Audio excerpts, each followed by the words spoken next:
Nini utakatifu unafanya? Moja, uwezekano wa kupata mafunuo. Utakatifu unakupa uwezekano wa kupata mafunuo. Access to revelations.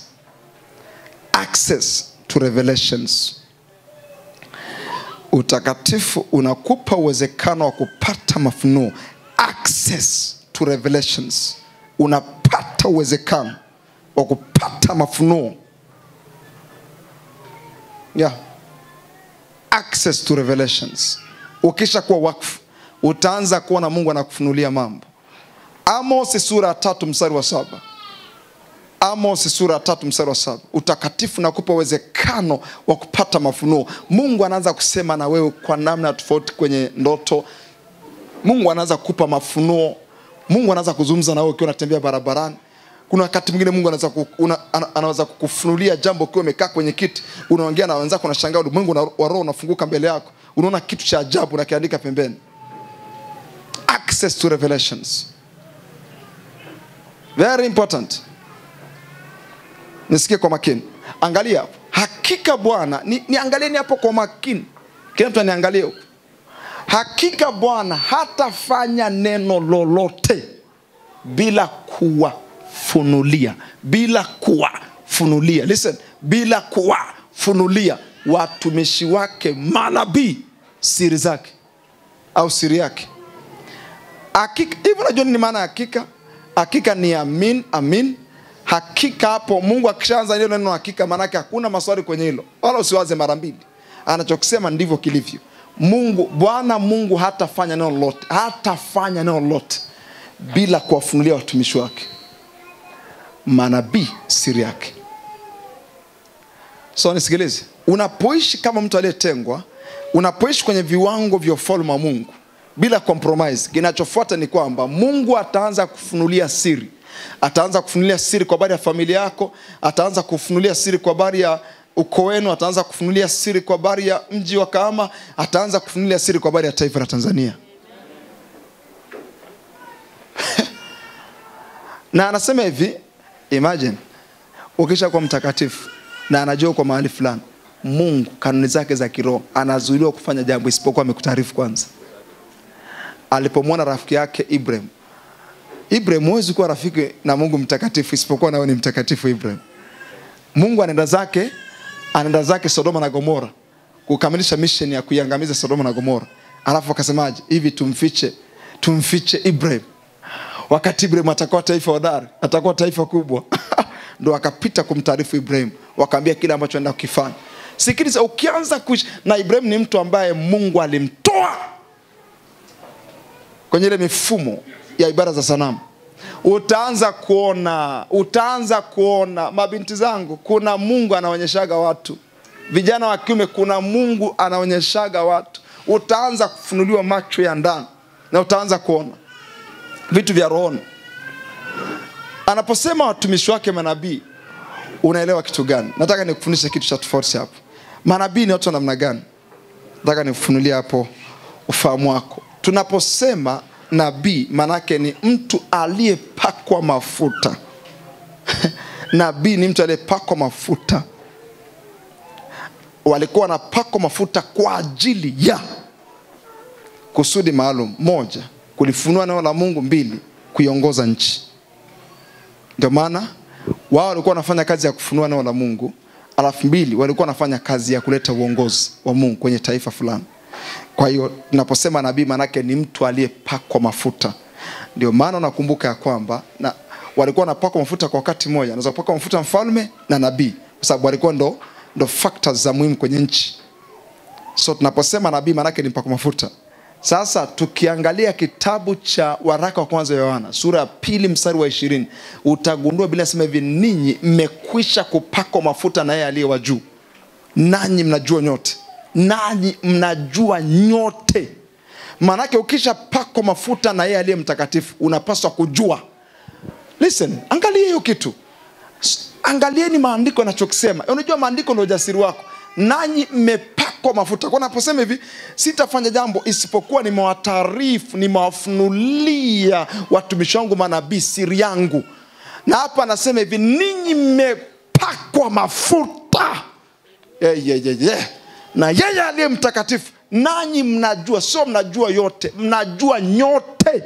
Manake kila aliyepakwa mafuta alipaswa kujua. Unajua kwamba biashara yako miezi 3 ijayo inapaswa kueje. Unajua ya kwamba mjiwa kama unapaswa kueje miaka 2 inayofuata. Unajua kwamba familia yenu inapaswa kueje. Yaani nanyi mnajua nyote. Ni jambo baya kutembea kama kipofu ukiwa hujui Mungu anazungumza kitu gani. Ni laana force, ni laana kutokuisikia sauti ya Mungu. Lazima Mungu akuongoze. Lazima Mungu akuongoze, lazima Mungu azungumze nawe, lazima Mungu akufunulie. Kuna watu mahali hapa ndoto hasemi, wazi hasemi, kwa njia wazi hasemi. There's a problem somewhere. Yamkini umejichanganya na baadhi ya mifumo ambayo inaifanya sauti ya Mungu isije kwako. Naomba ule mstari unasema hivi. Ibrahim alipokwisha kutengana na Lutu, Mungu akamwambia Ibrahim, inua macho yako. Hebu nipatie mstari. Inua macho yako. Imagine alipokwisha kutengana na Lutu, Mungu akamwambia inua macho yako Ibrahim.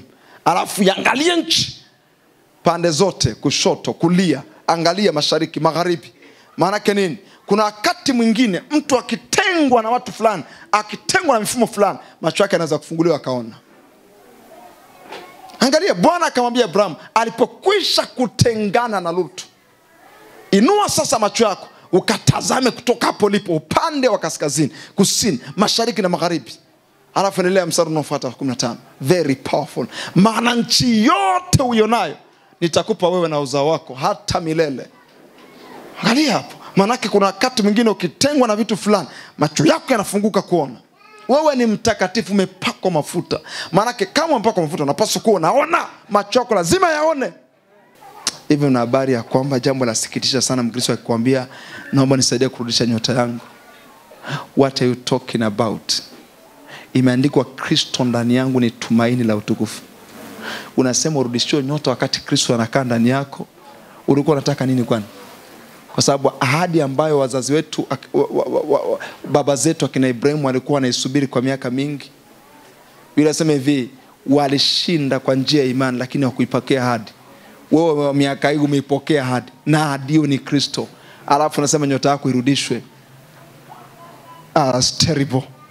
Nyota irudishwe. Urudishwe nyota gani wakati Kristo yuko ndani yako? Alafu unasema Kristo ndani yako ni hekima Mungu na nguvu za Mungu. Hivi na habari ya kwamba hakuna kitu tunakihitaji kutokea nje. Vyote ambavyo tunavihitaji viko ndani yetu. Na tunakuwa tunasimama kwenye maisha kutokea kwenye vile ambavyo tayari vimewekwa ndani yetu kupitia Kristo Yesu. Kama unaamini sema amen kwa jasiri. Angalia kwa makini. Utaanza kufunuliwa macho yako ya ndani na utaanza kuona. Na itakushangaza. Zaburi sura 25 mstari wa 14 inasema siri ya Bwana iko kwa hao wamchao, naye atawajulisha agano lake. Siri ya Bwana iko kwa hao wamchao. Maana yake ukianza kupandisha viwango vyako vya kimahusiano na Mungu, ukianza kutembea kwenye agano na Mungu, ukianza kutembea kwenye viwango vya ushirika wa kina na Mungu, anaanza kukuvujishia baadhi ya siri tena za kwake. Zinasema siri ya Bwana iko kwa hao wamchao. There is a private place reserved for the lovers of God, where they sit near him and they receive the revelation secret of his promises. Anasema kuna sehemu ya siri ambayo Mungu ameiandaa na ametunza kwa ajili ya wale wanaompenda. Unaona hapo? Mahali ambapo wanakaa karibu naye na kupokea mafunuo. Siri za wale ambao ameahidi. Kuna watu ambao Mungu ameahidi vitu vingi sana, lakini bado hawajapata mafunuo kwenye zile ahadi ambazo tayari Mungu amezitoa kwa ajili yao. That's why wanafeli. Ukianza kutembea kwenye viwango vya utakatifu, utaanza kuona. Mungu anakujulisha, Mungu anakufunulia, Mungu anakuonyesha. Kama unanielewa sema amen. Macho yako yatafunguliwa. Biblia inasema hivi, macho yanayoona na masikio yanayosikia Mungu ameyafanya. Sikiliza, utakapoanza kutembea kwenye viwango vya utakaso, ujue kabisa Mungu atafanya ndani yako macho yanayoona na atafanya ndani yako masikio yanayosikia. Utakuwa tu mja kanisani. No. Utatoka kwenye viwango vya kuwa church goer. Utafika kwenye level ambayo unajua mambo yanayoendelea rohoni. Exactly. Jamani, Biblia inasema hivi, ndipo alipowajulisha watakatifu wake kwa njia ya njozi I love the scripture. Huo mstari unajua sikuwa nao hapa lakini nimeukumbuka hapa. Ni kitabu cha Zaburi sura 89, nafikiri anza mstari wa 9 wa 10. Kama sio wa 19. Hebu angalia mstari wa 19. Karabasuvra ila angradiga. Ndipo alipowajulisha watakatifu wake kwa njia ya njozi. Napenda hayo maneno. Imebeba maana nzima ya point yangu hii. Nisaidie chap chap. Nafikiri Zaburi sura kama sura 89 nisaidie kuangalia huo mstari. Karabasantoskevila. Rikarabazage dobarade. Yes. Nataka msome kwa sauti. That's very very smart. Imeenda moja kwa moja. Tusome kwa sauti. Biblia inasemaje kwa kila mwenye macho? Ndipo alipowaambia watakatifu wako kwa njozi. Endelea. Ukasema nimempa aliye hodari msaada. Nimemtukuza aliyechaguliwa miongoni mwa watu. Kuna connection. Aliwaambia watakatifu kwa njia ya njozi. Alafu anakuonyesha kwa mstari huu nini maana ya mtakatifu. Mtakatifu ni mtu aliyechaguliwa miongoni mwa watu. Kwa hiyo mtu aliyechaguliwa miongoni mwa watu, huyu ambaye ni mtakatifu, Mungu atamwambia hata kwa njia ya njozi. It's very important. Weka mkono wako juu. Sema Mungu fungua macho yangu. Fungua masikio yangu. Fungua moyo wangu. Sema nifanye kuzijua siri zako. Sema nifanye kuyaelewa yale mambo ambayo unayasema juu ya maisha yangu, juu ya familia yangu, juu ya mji wa Kahama, juu ya taifa la Tanzania. Nifanye kuyaelewa, nifanye kuyajua, at least hata kwa njia ya njozi. Yani njozi watu wengi hawajui nini maana njozi. Njozi ni tofauti na ndoto. Njozi ni ule wakati unakaa afu kuna kausingizi kanapita kwa dakika moja au kwa sekunde 30, afu unaota kitu cha mwaka mzima. Nani amepata kitu kama hiko? Yani ni dakika zinapita chache unaota kitu kikubwa sana. Siku zote ukishaona hiyo kitu na hiko ambacho utakiona kwa vile dakika vichache, be careful.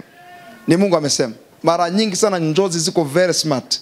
Yani ukipuuzia njozi unaharibu kila kitu. Yeah. Ni muhimu sana ukajua hivyo. Aliwaambia watakatifu wake kwa njia ya njozi. Kwa hiyo manake watakatifu ni watu ambao Mungu waambia. Mungu wavujishia siri. Mungu waambia kuna jambo anaenda kulifanya. Pokea hiyo neema kwa jina la Yesu. Listen. Wengine bwana, nafikiri wengine ndio tumeishi hivi miaka yetu yote. Na tutaendelea kuishi hivi. Jaribu kufikiria. Sina mtu ambaye amekaa na niongoza. Unafikiri naendaje mchungaji? Mnachowaza nini ni kwamba hakunaga mahali wakati tunapata changamoto. Unapata. Lakini kuna wakati Mungu anakuambia, unaweza kulala akakwambia kwa njia ya ndoto. Unaweza kukaa akakwambia kwa njia ya wazo. Unaweza kusikia mahubiri akakwambia kwa njia ya haya mafundisho. Unaweza kukaa na rafiki yako akakwambia kupitia mazungumzo. Mmekaa mnaongea na mwenzako. Hawa mjui ya kwamba Mungu ongea na watu wanapoongea wao kwa wao. Nipatie mstari wa Malakai. Malakai sura 3. Biblia inasema watakatifu walipokutana alafu wakaanza kuongea wao kwa wao. Yaani mmekutana na mwenzako aliyeokoka, mkaanza kupiga story. Na mlipoanza kuongea, wanakuja malaika wanaanza kuandika. Sasa kama mnaongea na malaika wanaandika, unafikiri pale uweze kupata majibu ya maombi yako? Unaweza kushangaa mnapata majibu yako pale. Angalia, ndipo wale waliomcha Bwana. Hawa waliomcha Bwana, watakatifu manake, waliposemezana wao kwa wao, naye Bwana akasikiliza, alafu akasikia. Inasema na kitabu cha ukumbusho kikaandikwa mbele zake kwa ajili ya hao waliomcha Bwana na kulitafakari jina lake. Listen to me very careful. Maana yake nzuri ni kwamba kuna wakati tunazungumza na mwenzako, alafu Roho Mtakatifu akwambia msikilize. Ile jambo ambalo uko unalipitia ndio anakupa jibu hapo. Sasa inataka unyenyekevu wa level ya juu sana. That's number 1.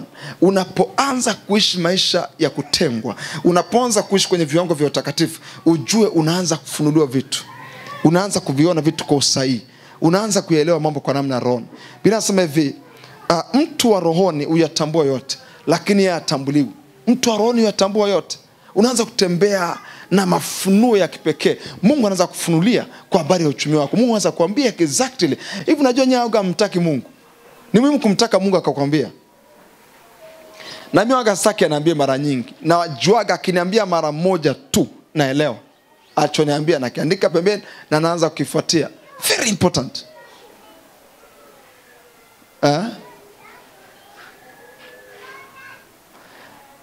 Kwa hiyo nini utakatifu unafanya? Nini maisha matakatifu yanafanya?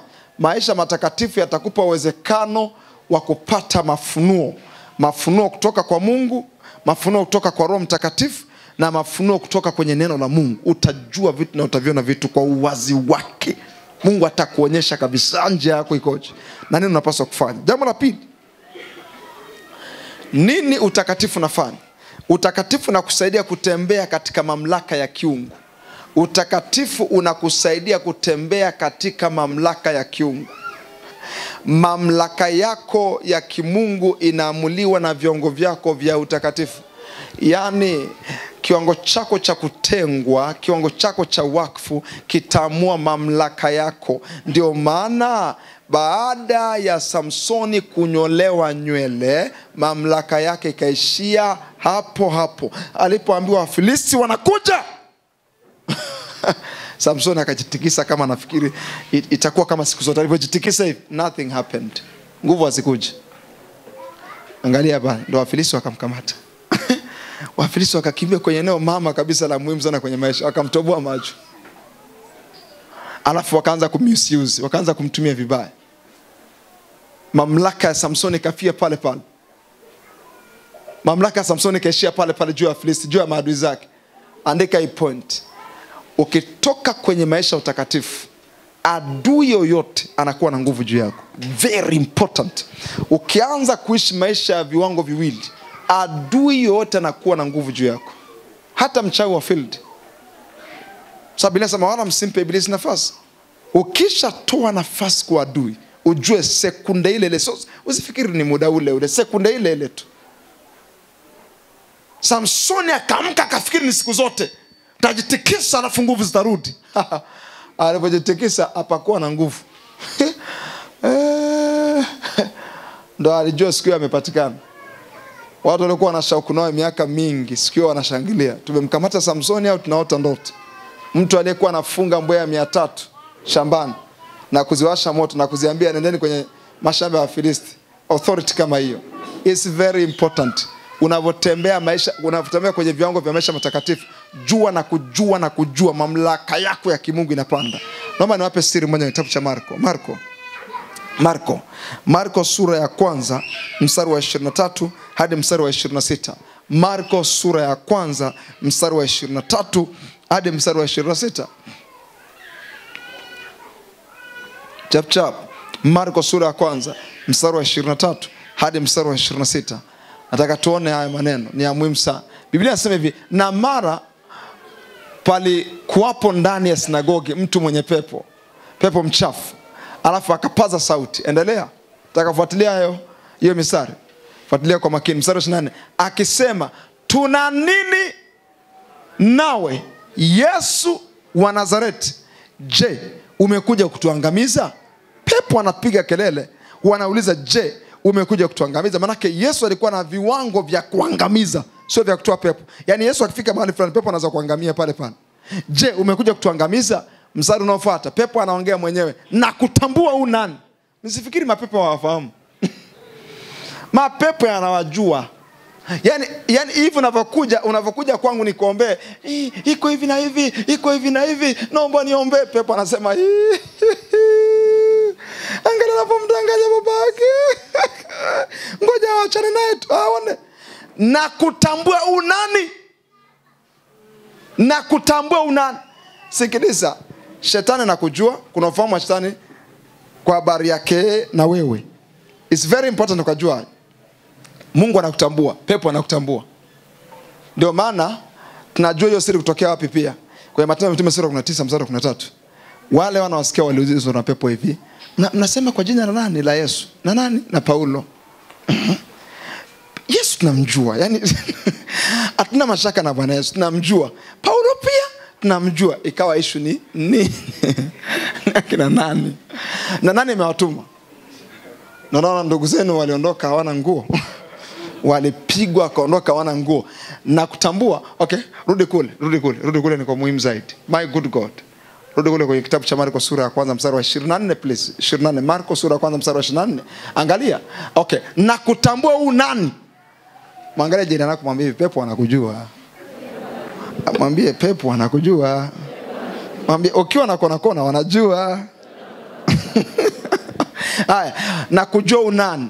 Okay, pepo alikuwa anamjua kwa jina gani? Mtakatifu wa Mungu. Pepo alikuwa anamjua Yesu kwamba ni mtakatifu wa Mungu. That's why alikuwa akifika mahali wanapiga kelele, nakuja kutuangamiza. Pepo anamjua Yesu ya kwamba ni mtakatifu wa Mungu. Yeah. Kuna pepo anaongea, anasemaje? Kwanza tutamrudia tu. Tunatoka, lakini tutamrudia. Ujue huyo mtu anaishi maisha viwango hivi. Pepo haongeagi ujinga. Msifikiri mapepo ni kama ndege Mwarabu, jinga fulani linakaa kwenye majalala. Pepo, they are intelligent beings. Pepo ni viumbe vyenye akili. Ni malaika ambao walitupwa baada ya uasi. They have intelligence, wana akili, tena akili kubwa sana, na ni wazoefu kuliko wewe. Kwa hiyo pepo anasemaje? Kwanza tutamsubiria kwenye kona ya polisi. Utakuta kuna mpenzi wake, subiri. Kuna mpenzi wake anauzaga duka kwenye kona ya nini? Ya polisi. Wakaongea ujinga pepo. Yaani ukiona pepo anamtoa kwa mwili wa mtu afa anaongea haya maneno, usifikiri anatania. Akifika nyumbani tunamrudia, kumbe ana movie. Ana zile movie, zile katasi za movie zile. Na wanajua tunamrudia tu akianza kuangalia tena. Listen. Usio kafikiri, yani watu wengi ambao wanarudiwa na pepo, kuna vitu ambao pepo wanaviona kwao na wanavijua kwao na wanajua tawaingieje. Lakini kuna watu wenye standard hii hapa. Tunakujua unani? Mtakatifu wa Mungu. Mande go barade. Katala mande koparila skovila. Yesu akamkemea, akasema fumba kinywa mtoke. That's it. Imeshia hapo hiyo. Mamlaka yako rohoni inaamuliwa na viungo vyako vya utakatifu.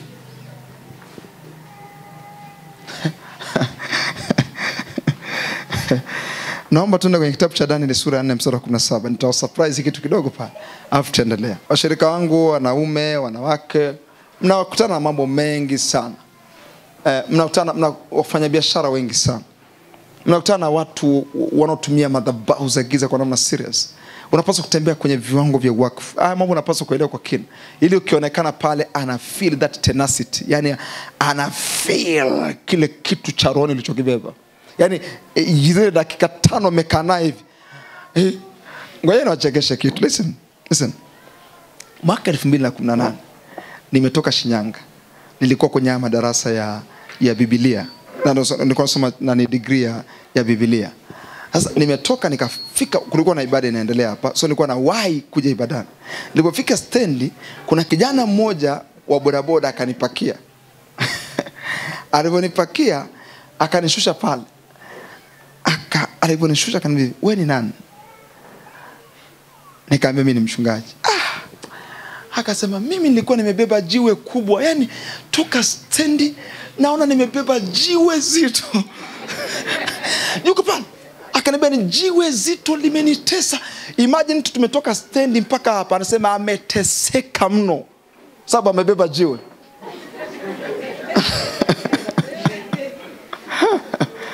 Hapana, msinifikishe mbali. Mimi sio jiwe kula pembeni. Far from me. Yani Yesu. Wanashirika watoshi chelewa tukwambia wewe ndio jiwe kula pembeni baba. Mimi hamna. Hilo lishapita siku nyingi. Mimi ni mtoto wa Mungu. Haya, basi nikamwambia ingia hapa kanisani. Pepo walikimbia. Kumbe alikuwa na mapepo mengi. Sasa wale pepo waliokuwa wamejaa kwenye mwili wake, walikuwa wanaona wamebeba nini?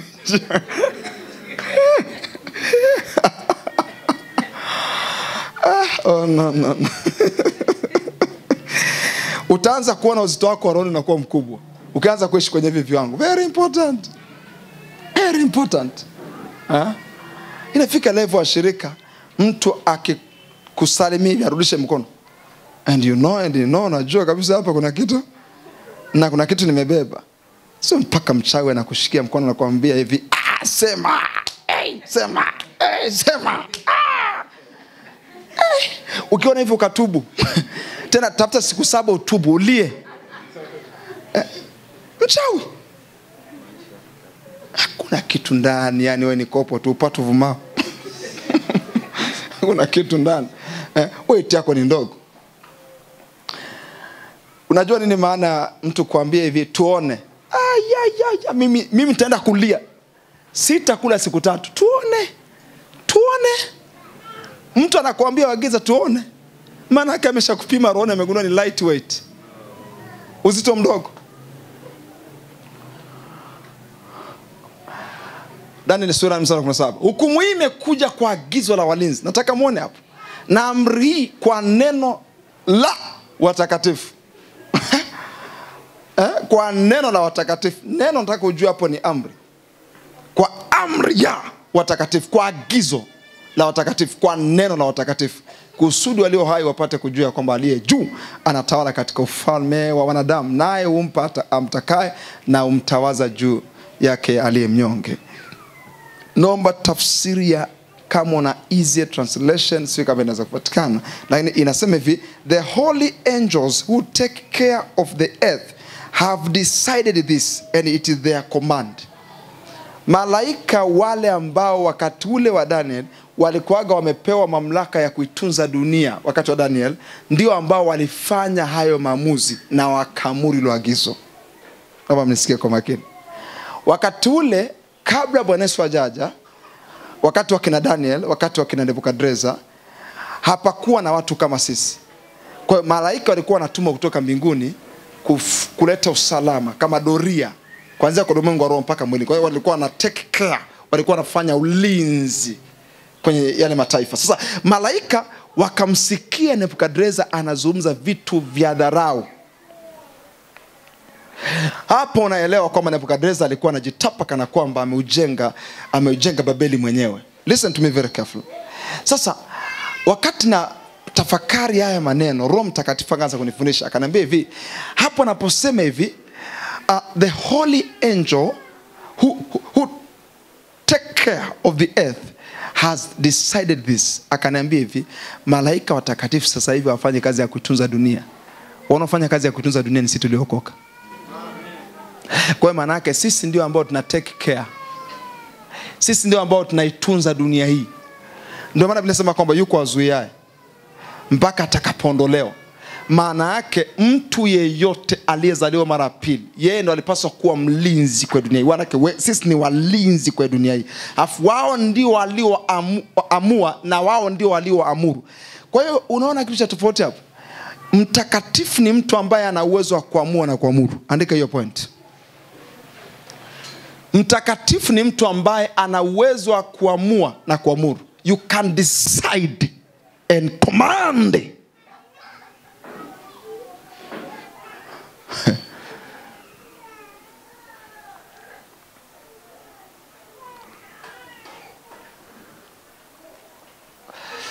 Hivi habari mtu ambaye anajielewa vizuri.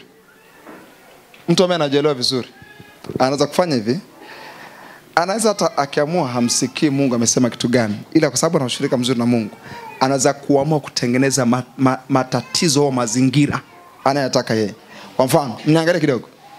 Mtumishi wa Mungu yote ambaye anajua mamlaka yake katika Kristo Yesu na ana ushirika mzuri na Mungu, anaweza kusema kitu kwenye nchi hata kama hajakisikia kwa sauti. Kwa sababu ya namna anavyojielewa na ushirika wake na Mungu, atakachokisema kinaanza kutengeneza mazingira. Yaani hayo alichokisema ndio kinaanza kutengeneza haya matukio. Sikiliza, iko hivi. Sio kila wakati matukio yanaendelea kwenye nchi Mungu aliyakusudia. Sio kila wakati mambo yanaendelea kwenye nchi Mungu aliyakusudia. Mengine yametengenezwa na mtumishi wa Mungu anayejielewa. Kuna wakati mtu akifanya maamuzi na ana ushirika mzuri na Mungu, na Mungu akaona kama haya maamuzi haya hayana shida, na akakiamuru, kinaanza kutengeneza mazingira chenyewe, kinaanza kutengeneza matukio chenyewe. Listen, wewe ni mtu ambaye unaweza kutengeneza matukio kwenye kampuni, matukio kwenye hiyo ofisi, matukio kwenye biashara.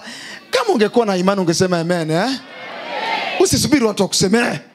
Biblia inasema utakusudia neno litathibitika kwako na mwanga utaziangazia njia zako. Unaanza kukusudia wewe, sio Mungu amekusudia alafu akakupa. Unakusudia wewe, alafu mbinguni anasemaje? Tulitaka liwe hivyo hivyo na likathibitika. Biblia inasema unasema kitu kinatokea, sio kwa mbinguni wamekaa unasema hivi tuangalie tukitoe tusikitoe tukifanya no.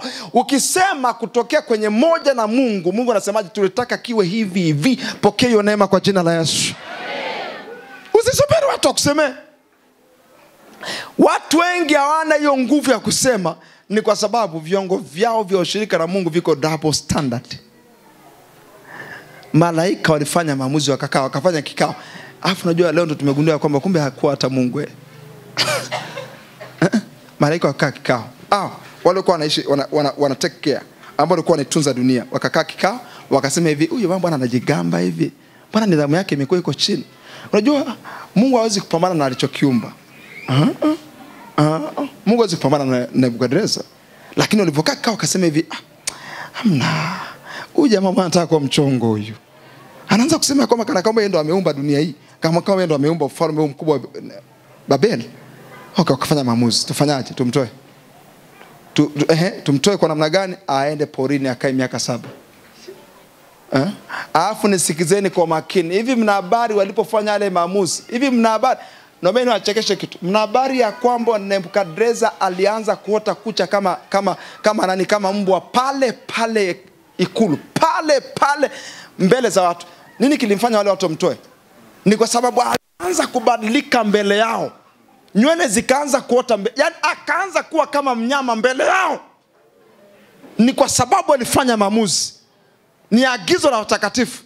Maana yake kuna mshirika mmoja bwana, stories zikawa zimemchosha. Shangazi yao mmoja, yani akisikia kijana mmoja hivi ameshafaulu anaenda chuo, anakufa hapo hapo. Akafa wa kwanza, akafa wa pili. Ikafika zamu yake mwanae ndo amebaki, ndo amefaulu, anataka kupanda juu. Mwanangu afe. Akatamka akasema, wewe na uua watu na kupiga na kuua mwenyewe kwa jina la Yesu. Shangazi alichukua siku 3 sio ngapi akafa. Nye ni mataarifa mlioyasikia ya kutoka kwenye dunia hii. Amjui taarifa ya mbinguni. Utakaolifunga duniani utafungwa na mbinguni. Unaweza kusema kitu katengeneza mazingira kwenye ukoo, na hiyo roho ikakimbia, na huyo mtu akaanguka chini pale. Pokea hiyo neema kwa jina la Yesu. Mamlaka yako inaongezeka unapoendelea kutembea kwenye utakaso. Unakuwa na authority rohoni. Jambo la 3, uongozi wa kimungu, divine direction. Consecration brings divine direction. Nataka ujue ya kwamba utakatifu unaleta uongozi wa kiungu. Mtu yote ambaye anatembea kwenye viwango vya wakfu na utakatifu ataona Mungu akimuongoza kila wakati. Kuna mstari mmoja mzuri hapa. Nisemeje watu wanielewe kwenye mstari? Kumbukumbu 32 mstari wa 9 na 12. Kumbukumbu 32 mstari wa 9 na 12. 32 mstari wa 9 na 12. Aya katakala katabaraka. Kumbukumbu sura 32 mstari wa 9 na 10. Nataka niwafundishe kitu cha tofauti sana hapo. Inasema hivi, wa 9 na 12. Inasema hivi, maana sehemu ya Bwana ni watu wake, alafu Yakobo ni kura ya urithi wake. Mstari wa 12. Mstari wa 12 nitaonyesha kitu hapo. Mstari wa 12. Anasema hivi, Bwana peke yake alimongoza, alafu wala hapakuwa na Mungu mgeni pamoja naye. Hii imetokana na nini? Imetokana na mstari wa 9 ya kwamba Yakobo ni kura ya urithi wangu. Nini maana ya kura? Ni uchaguzi wangu. Kura maana yake ni uchaguzi wangu. Yakobo nimemchagua. Yakobo ni uchaguzi wangu. Mimi nimemchagua Yakobo kuwa taifa langu. Ni kura ya urithi wangu. Na baada ya hapo naona Bwana peke yake akamuongoza Yakobo kwa sababu Yakobo ni kura ya urithi wake. Mandarabakos. Bwana peke peke yake alimuongoza, kwa sababu Yakobo ni kura ya urithi wake. Kwa sikilize, uongozi wa kimungu unakuja kwa mtu aliyetengwa, aliyechaguliwa. Ukijua Mungu alikuchagua, ukijua Mungu alikutenga, utajua na kujua peke yake atakuongoza. Hutaongozwa na mizimu, hutaongozwa na roho za maeneo, hutaongozwa na familia spirit, roho za kimaeneo. No, Bwana peke yake alimuongoza.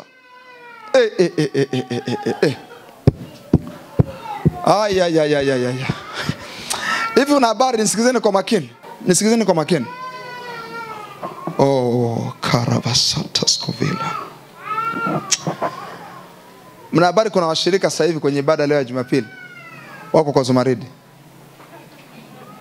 na wanafanya kazi ya halmashauri, manispa, wako uhamiaji, alafu wanafanya kazi, wanafanya wengine na watenda kazi kwa Zumaridi. Anajisaje Mungu nani? Mungu jua. Imagine Zumaridi, mwanamke ambaye anaona siku zake ni Mungu, na madaktari wako pale. Ndio maana baba amesema watu lazima tuwatoe kwenye maombi kwa sababu mchungaji, daktari yuko Buganda, anasali kwa Zumaridi. Yule sio mchungaji wake, ni Mungu wake. Mungu anayeona siku zake. Maneno magumu sana. Yaani anaingia period Mungu.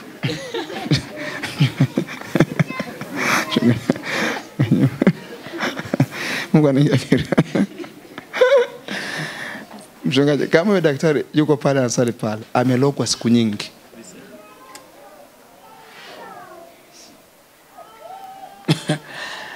Mchungaji anakuambia hivi, ili nikutabirie Mungu amesema uje na kucha. Nataka mjue nyinyi washirika kwamba wewe ni kura ya Mungu. That's why uko hapa. Sema amen kama una uhai. Wewe ni kura ya Mungu. Ndio maana ukiingiaga kwenye hivyo vichaa, kulikuwa na sababu kwa nini Mungu akukuacha ukaingia kwenye udanganyifu. Leo uko hapa ABC. Unafundishwa neno na unalielewa. Imagine wenzako wanaambia njoo na kucha alafu nitakutabiria. Ukija na kucha nakwambiaje, sasa kucha manake nataka nione hatua zako zikoje za kimaisha. My good God. Nataka niwaambie kitu kimoja. Mtu mmoja alienda kwa mtumishi wa Mungu akamwambia, niliota nikaona embe nyingi. Alafu mtumishi wa Mungu akamwambia, embe manake ni man go, manake unaenda. Kwa nini? Man go manake ni mango. Mango. Man go. Kwenye mango. Hebu posa andika neno mango. Alafu andika man go. Yani mango. Yani huyo ni mtumishi wa Mungu anamtabiria. Sema mimi ni urithi wa Mungu. Wewe ni uchaguzi maalum. Wenzako walitolewa nabii kama huo, lakini uko hapo unasikiliza neno. Wewe ni wa thamani kubwa katika jina la Yesu. Bwana peke yake alimuongoza. Kuna raha yake, kuna furaha yake. Peke yake alimuongoza. Hapakuwa na Mungu mwingine mgeni. Kwa sababu Yakobo ni kura ya urithi wangu. Ni kura, ni uchaguzi wangu. Mimi ndiye nilimchagua. Sema Mungu amenichagua. Sema alinichagua. Sema alinihesabia haki. Sema alinitenga katika jina la Yesu. Sema siwezi kuongozwa na miungu mingine kwa jina la Yesu. Angalia mango. Angalia mango. Kwa maana mango manake man go. Kwa kiliunganisha la kwa mango. Kwa nabii akamwambia manake unapiga hatua.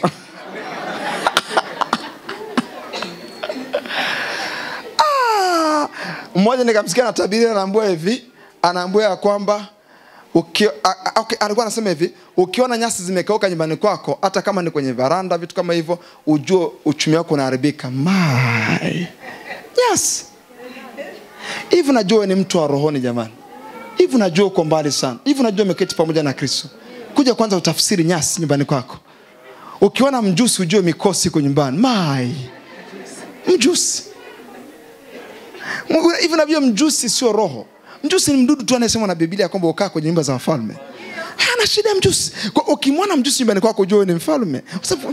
Okay, no, hapa. Please, hiyo hapana. Hiyo achana nayo. Mimi nilikuwa nawatania. Maana usiku nifanyia na mimi mango. Leo. Mwingine akasema hivi, mwingine hapa ataona akasema mjusi nimeona hii ni nyumba ya mfalme hapa. Hiyo namba tuiachie hapa.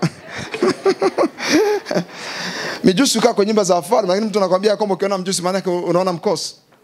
Mtu anakuambia ukiona panya wanapita sana, ujue roho za uchawi zimeingia nyumbani kwako. Unachosahau ni kila siku unafanyaga mekotaya, rikonde barade. Maana yake hiyo mekotaya yako ni maji ya baridi. Ujiheshimu. Wewe unafikiri ya kwamba wewe ni mtu wa kawaida tu. Panya watembee. Ukiona panya nyumbani ujue uko karibu na miti mingi. What's the problem with you? Uko kwenye manyasi. Umekaa kwenye mazingira ambayo sio conducive. Nenda kaishi. Unaona pastor, pale the planet kuna panya. Uko panisha tu viwango. Yaani kila wakati ukiona panya unapishana nyumbani kwako. Viwango tu. Hakuna roho. Ni viwango tu safi, lakini pia na mazingira mnenda. Panya wana akili. Nataka mjue viumbe vya asili vinasubiri kufunuliwa paka kwa wana wa Mungu. Vinajua sofa ambayo liko nyumbani kwako halina viwango. Ndio unasikia mgeni akaa wanakwarua pale kwenye alipokaa pale nguru paka unatamani kusimama.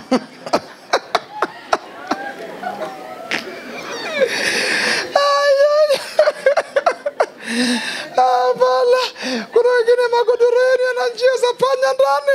Mungu akuepushe kwa jina la Yesu. Kuna wengine mkilala panya anakuja kula kidole. Kwa jina la Yesu.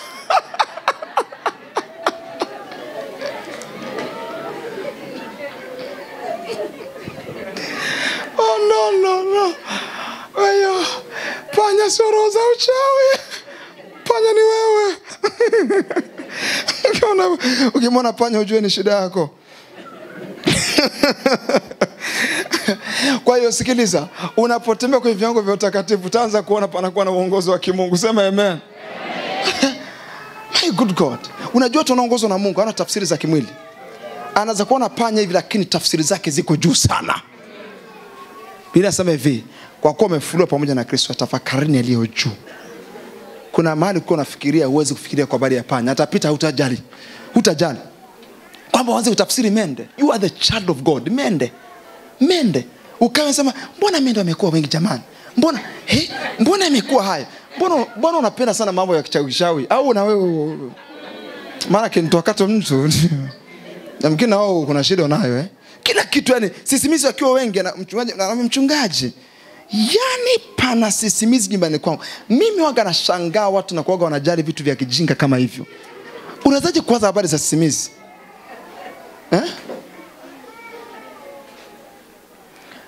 Okay, inategemea na viwango vyako. Ni kweli sisimizi anazokuwa uchawi kwako kwa sababu na wewe unajua bwana viwango vyako. Ukitumiwa sisimizi, ujue rohoni wewe ni sisimizi kweli. Ukitumiwa na kama umekubali kabisa kwamba mende hao walioko nyumbani kwangu wametumwa, wewe kiwango chako ni mende. Kuna mwingine anatumiwa panya, kiwango chake rohoni ni nani? Kwa sababu sikiliza, watu wenye viwango vikubwa rohoni anakuja majambazi kabisa na bunduki. Hiyo ndo level ya juu. Level yako ni panya. Tena kuna watu wa Kristo, yani Mungu atupe neema kwenda tuwafundishe watu bwana. Imagine panya anasimama, anakimbia hivi. Alafu anasimama na mangalia anambiaje? Yaani panya anakimbia.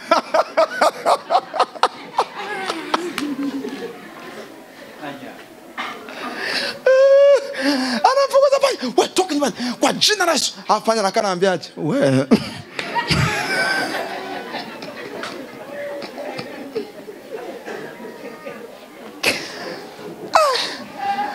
Ndio tunawaambia gao.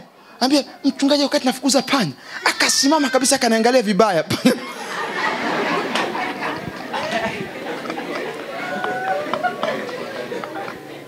Bora niache Ukristo.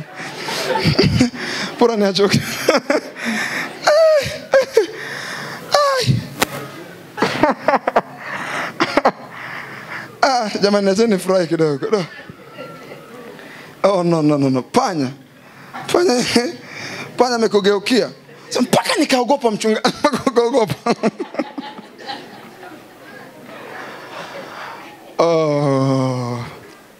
Listen to me very carefully.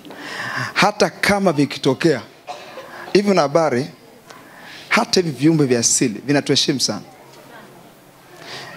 Mimi niko na mke wangu na mtoto wangu wa kwanza Faith, tumelala, tuko ndani ya neti. Pastor Lemi, Tandu, unamfahamu Tandu? Tandu yuko juu ya neti kwa usawa wa mtoto. Usiku nikaamka nikaangalia juu, nikasema wow. Yani manake akianguka anaangukia juu ya mtoto. Do you remember that?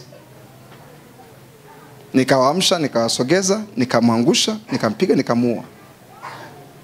Nge mkubwa amekaa na Faith umbali wa kiganja cha mkono, mguu wake.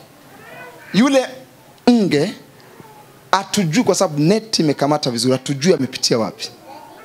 Lakini issue ni moja, hakuweza kusogelea mguu wa bwana mdogo mpaka tukaamka. Yani manake mtu akirusha mguu na yeye lazima asogee. Kuna wakati lazima viumbe vya asili vijue these are different kind of people. Hata viumbe vya asili vijue hawa ni wanadamu wengine. Nyumbani kwako lazima pawe na malaika. Mwanangu ni mchanga Karis. Karis alikuwa na tabia kudea sana. Kitanda ni kirefu, alafu mtoto anataka kutoka kitandani kuja kwenye meza. Meza iko mbali. Akashuka akaruka, atujui nini kilimbeba. Mama akamkuta amekaa kwenye meza juu. Distance ya hapa hatujui. Kama uamini kwamba pana malaika kwenye nyumba yako, umechelewa. Wamejaa nyumbani kwako na wako pale kubeba watoto kabla hawajaanguka. Wako mle ndani. Nyumbani kwako hakuna wachawi, mtu wa Mungu.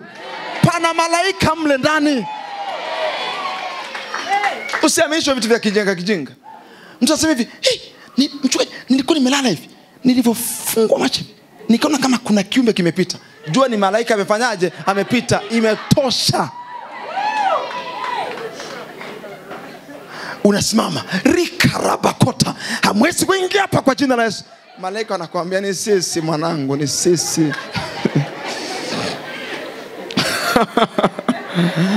Kuna watu wanaweza kumpiga malaika kwa moto. Roho Mtakatifu anambia je, walinzi wako hao come down, mareko ja moto kila mahali. Malaika anasema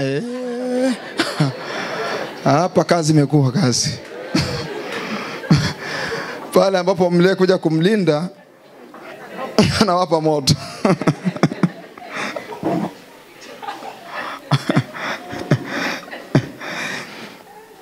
Nazungumza kitu gani? Ukisha kuwa mtakatifu unaanza kutafsiri vitu vizuri, tena kwa uongozi wa kimungu kabisa. Vizuri kabisa. Unavipa tafsiri nzuri kwa sababu wewe ni mtu uliyechaguliwa na Mungu peke yake ndiye anayekuongoza. Kwa mfano, Wakristo wengi wanafuata tafsiri za ndoto za mashehe. Ukiota na kula viazi, maana yake roho ya mauti inakujia, kwa sababu viazi vinafukuliwa. Wengi ukiamka usingizini zile ndoto zinakuogopesha kwa sababu gani? Una tafsiri za mashehe. Wakristo wengi utembea na tafsiri za ndoto za mashehe. That's why wana hofu kubwa baada ya kuota ndoto. Kwa sababu wameambiwa tafsiri za kimajini. Hawana tafsiri za Roho Mtakatifu. Ukiona maji, kabla shehe hajakuambia maji ni nini, Biblia imeshasema maji ni nini.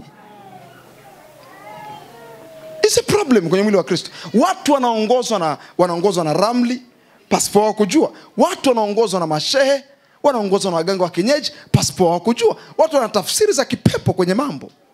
Bwana peke yake alimuongoza. Peke yake alimuongoza.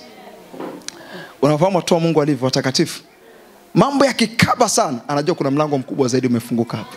Ndio Mungu anawaongoza hivyo. Akiona changamoto nyingi anajua kuna utukufu mwingi. Ndivyo alivyo. Kuna tafsiri zao wanazo tofauti na zile ambazo ziko duniani. Wakiona pamebaro wanasemaje, hapa ndo pana ushuhuda mkubwa sasa hapa. Wakiona hakuna changamoto wanaanza kusema hapa hamna utukufu. Hivi na habari watu wengine tukionaga changamoto zimeisha tunamwambia Mungu hapana. Mchungaji, tuombe hapa kila siku, hamna changamoto. Tuhubiri, hakuna changamoto. Tufanye hivi, hakuna changamoto. Maana yake amgusi ulimwengu wa roho. Ukigusa ulimwengu wa roho lazima pawe na changamoto. Lazima pawe na changamoto. Ukianza kuomba usiku lazima pawe na changamoto. Ukiona hiyo changamoto ujue pamekucha. Ujue kuna jambo linazaliwa, sema amen. Ndio maana mtizamo ni jambo la muhimu sana. Attitude is very important in life. Kwa sababu mtizamo ni kuyapa mazingira majina unayotaka mwenyewe. Sawa sawa na ulivyo. Ukiona upepo unajua hapa nakuja kuinuliwa hapa. Upepo unaharibugi nyumba za watu, lakini upepo wako unachukua nailoni unalipeleka juu ya gorofa. Juu. Maana yake upepo huo unaangusha vitu vingine, upepo huo unavibeba vingine. Upepo ukija, kazi yangu ni moja tu, ni kupandishwa. Marabakosa. Maji yale gharika yaliangamiza wengine, yakampandisha Nuhu. Maji yale yaliyoangamiza wengine yanakupandisha na wewe. Imagine, yanawaangamiza wengine afu yanampandisha Nuhu. Okay, umeota ndoto huko kwenye maji mengi. Unasemaje? Ninapanda. Ninapanda. Ukiamka ninapanda. Ukiamka unasema ninapanda hivyo. Ninapanda, alafu unachukua na ufunuo wa Nuhu. Ndivyo ilivyo. Ukianza kusema kwamba maji mengi, majaribu, afu unaweka wimbo wa Bahati, majaribu, utakufa vibaya. Ala masotaraba. Ukiona maji mengi, unaweka wimbo wa Dr. Piana. Unaanza kuimba, umefanya hili, umefanya lile, kwa sababu unajua na kujua maji mengi ni kuinuliwa kwingi. Katala manda rabagota. Biblia inasema hivi, ulitupitisha maji mengi. Hivi ni Zaburi ya ngapi? Ulipitisha watu wakapita juu yetu. Hebu naomba Zaburi sura 66 Apostle. Mantarabakosa. Muda wangu umekimbia. Naomba nimalizie na huo mstari. Bwana peke yake alimuongoza. Rakosa zizo vila manda rabakosa. Ukianza kutembea kwa viwango vya utakatifu, utaanza kuona Mungu peke yake ndiye anayekuongoza. Peke yake ndiye anayekuongoza. Hutaongozwa na tafsiri za kidunia. Karavasatoskevila. Nena kwa lugha hapo ulipo kwa dakika chache. Jesus. Jesus. Jesus. Jesus. Jesus. Jesus. Sijapata watu wanaonena kwa lugha. Shukuru Bwana kwa maneno kwenye chako. Ale maskotelia gabarade. Rikara maskalibra handos. Malagada bagada baragada. Rikara mande kopele sizovia askala mande gobravila. Renda kapasko vila mande gobagada baraga. Manda katoze vila iskala mande gobarade gos. Rende rebrovila maskatovela askala mande gobaga. Nena koluga, nena koluga, nena koluga. Yes. Wewe umetengwa, wewe sio kila kitu. Mande rebokota la mande kosiva ila askala brande goba. Rekota la mande rebrovila maskatovela magada baraga. Liko robozige de barade gosikere balagada. Mande goba sataya maskele brande goba. Rika la mande goba sataya mande reba. Tunapomaliza nena kwa lugha hapo ulipo. Tunapomaliza nena kwa lugha. Rikere bagoda barade gozigete. Landa rabakota lagadavara. Anda rabagoda barade gozia. Likara mande rebokota la mande rebrovila. Rikererererererere. Likorobozige de beregete. Lande koparila goda askavila mande rebrovila. Oh. Amen. Nataka uone kitu. Kuna kitu cha kinabii hapa Zaburi 66 mstari wa 12. Zaburi 66 hiyo mstari wa 12. Nataka kuna kitu cha kimungu hapo nataka kiingie kwenye moyo wa mtu. Mstari wa 12. Angalia Biblia inasema hivi, uliwapandisha watu juu ya vichwa vyetu. Alafu tulipita motoni na majini. Angalia sasa, ukatutoa na kutuleta kunako wingi. Ukiona moto kwenye ulimwengu wa roho, ukiona maji, kama wewe ni mtoto wa Mungu, ujue unapita na kupelekwa kunako wingi. Ukiaona maji kwa ulimwengu wa roho, ujue unaenda kwenye wingi. Na huyu ndo mtumishi wa Mungu anayetafsiri mambo kwa namna ya kimungu. Ukiona ni kama unaogelea kwenye maji lakini unampenda Mungu kweli kweli, ni kama unapita kwenye maji mengi unampenda Mungu kweli kweli. Uliwapandisha watu juu ya vichwa vyetu, tulipita motoni na majini ukatutoa. Kwa hiyo ukijiona kwenye maji, jua na kujua lazima utoke. Lazima utoke. Lazima utoke. Kama una imani sema amen. Ukatutoa. Kwa hiyo sisi ni wale tunaotoka. Sema sisi ni wale tunaotoka. Sema tubaki kwenye maji.